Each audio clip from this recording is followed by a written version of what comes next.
Assalamu alaikum. I'm Asma Mushtaq from the Double E Vibes. In this video lecture, we are going to test that if you are given a particular vector and you are given another set of the vectors, let's just call them V, and this consists of V1 and V2, and we need to check that the given vector belongs to the span of this vector space V or not. Now we can solve this particular problem by writing the vector as a linear combination of these vectors, and finally we will try to find out the scalar multiples that will result in this vector. Fine. So if you have to check that the vector belongs to the span of V1 and V2 or not, what you just need to do, you will try to write this vector, which is 20, 4 in this case, as a linear combination of V1 and V2, where C1 and C2 are the constants. Fine. And we have to determine the value of this constant so that we may check they can be written as a scalar or linear multiplication of V1 and V2 or not. So let's just substitute the values and you will get to know it's equal to 20, 4.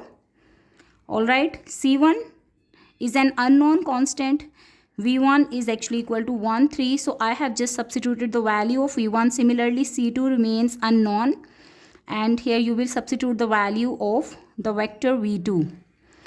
After substituting the values, you will generate the linear combination equations, which are 1 times of C1. So this becomes C1 plus 2 times of C2. And this should result the first component of the vector that we want to check. Similarly, 3 times of C1 plus 5 times of C2 is equal to 4.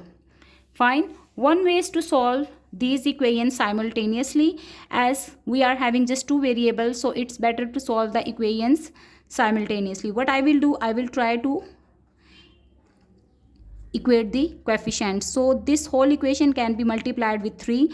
It becomes 3 times of C1 plus 6 times of C2. This is equal to 20 into 3 results in 60. Then the second equation is written as it is. Now by equating the coefficients, we see that these two coefficients are same. So I am going to subtract equation 2 from equation 1. So negative sign over here, negative sign over here, and negative sign over here. These two terms will be cancelled out, and here you will have C2 is equal to 56. You have directly determined the value of C2. Now our task is to determine the value of C1 as well. So C1 plus 2 times of C2 should result in 20. If you will substitute the value of C2, so C1 as it is plus 2 into 56 should be equal to 20, and C1 plus 2 into 56 will result in 112, which is equal to then 20, and from here C1 is equal to 20 minus 112, which results in the value of C1 is equal to minus 92. So the constants that you have determined are equal to, C1 is equal to minus 92 while C2 is equal to 56. Fine.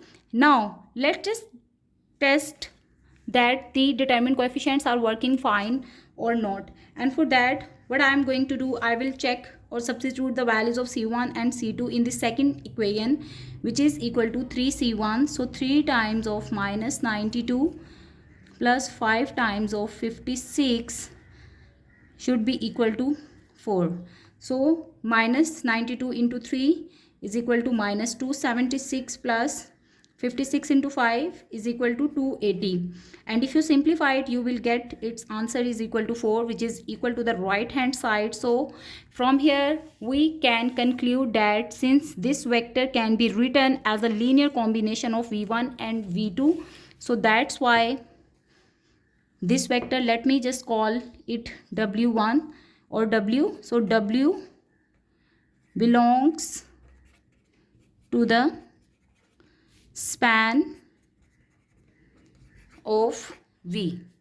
Thank you for watching.